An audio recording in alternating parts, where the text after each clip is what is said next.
Welcome to this explainer. We're diving straight into question 06.3 from the June 2024 AQA GCSE Physics Paper 1 higher tier exam. It's a daunting 6-mark calculation, but we're going to break it down into easy, logical steps. If you've ever stared at a massive block of text on an exam paper and felt your mind just go totally blank, you are in exactly the right place. We're fixing that feeling today.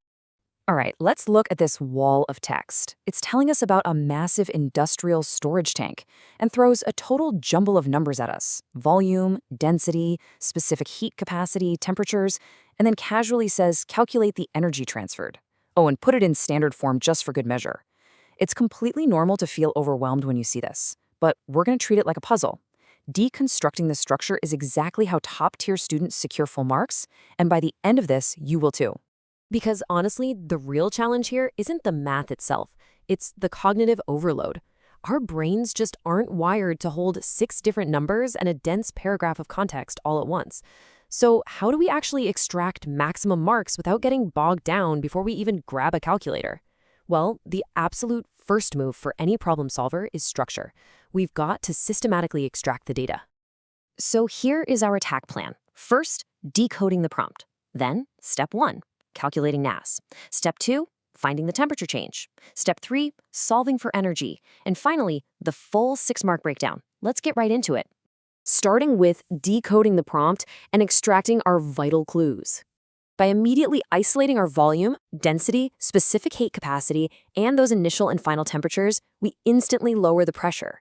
Suddenly, it's not some confusing paragraph out to trick you. We can see exactly what tools we have in our inventory, nicely laid out. Writing these known variables down in the margins is such a powerful exam hack because it moves that information out of your stressed brain and onto the page where you can actually use it. Next up, step 1, calculating mass to find our missing link. To find that mass, you don't even need to rely on pure memory. Just grab your first weapon straight from the provided physics equations sheet. We know density equals mass divided by volume. Notice how we're using the clues we just gathered, density and volume, to unlock the one crucial puzzle piece we're missing. Without the mass, we literally cannot calculate the final energy. So, we just substitute our known values into the equation. Plug in 48 for the density and 5.0 times 10 to the 5th power for the volume. Now let's carefully walk through the algebra. To isolate the mass on one side, we just rearrange the formula by multiplying both sides by that volume. So mass equals 48 times 5.0 times 10 to the 5th. Doing that math gives us an intermediate mass of 24 million kilograms.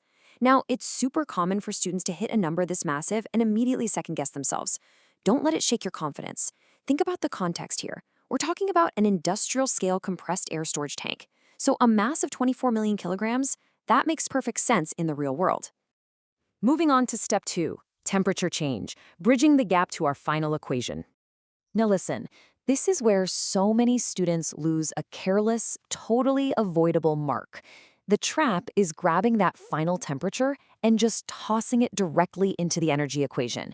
But remember your core physics principles. The specific heat capacity formula doesn't care what the final temperature is. It absolutely requires the change in temperature. To find that, it's just a quick subtraction. Initial 12 degrees from our final 27 degrees gives us a temperature change, or delta theta, of 15 degrees Celsius. It's a remarkably simple math step, but it is absolutely vital if you want your final energy calculation to be right. Which brings us to step 3, solving for energy, the final calculation. We grab our second weapon from the equation sheet, the specific heat capacity formula. Let's read it out to map our variables. Change in thermal energy equals mass times specific heat capacity times temperature change, or delta E equals mc delta theta. Because we did that careful detective work early on, we now have every single piece of this puzzle ready to drop in. Time for the giant substitution. We take that huge 24 million kilogram mass, multiply it by the given specific heat capacity of 1100, and multiply all of that by the 15-degree temperature change we just found. Crunching those numbers gets us to an astronomical raw answer, 396 billion joules. Again, if you see a number with this many zeros pop up on your calculator, your first instinct is probably going to be panic. You might think, no way, I've messed up. But trust your math. It's a massive industrial tank. The energy required to change this temperature should be astronomical. Okay, on to Section 5, the 6-mark breakdown. Let's secure the bag and avoid the traps. We've got the raw number, but let's see how we polish this answer to grab all 6 of those valuable marks. Looking back at the prompt, it explicitly asks for the answer in standard form. This is a crucial exam hack. Seriously, so many students do all the hard physics perfectly and then drop the final mark because they missed the very last sentence. We convert our 396 billion into standard form, giving us a final polished answer of 3.96 times 10 to the 11th power joules. Ding! Let's track exactly how you earn those points. You get 1 mark just for setting up the density equation, a 2nd mark for rearranging it to solve for mass, a 3rd for hitting that correct 24 million kilogram mass. Substituting numbers into the thermal energy equation gets a 4th mark, the raw energy result gets the 5th, and that standard form polish at the end gets you the 6th. Even if you mess up the final math somewhere, look at how easy it is to rack up early points just by starting the process. And this perfectly illustrates the examiner's mindset, straight from the official AQA mark scheme. Listen closely to this part. It explicitly states that the equation for density must have been used to score the subsequent marks. This is called dependent marking. If you skip that first logical step of finding mass using density, you are literally locked out of the final 3 marks for the energy calculation. The whole cascade of points depends entirely on that foundational step. Before we wrap up, let's ingrain these trapdoors in your mind so you can dodge them. First, always calculate that temperature difference. Don't just use the raw temperatures.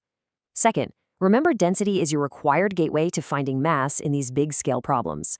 And third, always double-check if standard form is requested at the end. What we just went through proves something really powerful. We took a terrifying 6-mark wall of text and turned it into 3 basic mathematical steps. It's not about being a genius. It's about having a system, managing your cognitive load, and taking it 1 step at a time. Once you declutter the text, it's just basic equations. So I'll leave you with this. Pull up your next past paper, find the most daunting calculation you can, and ask yourself, how fast can I deconstruct this?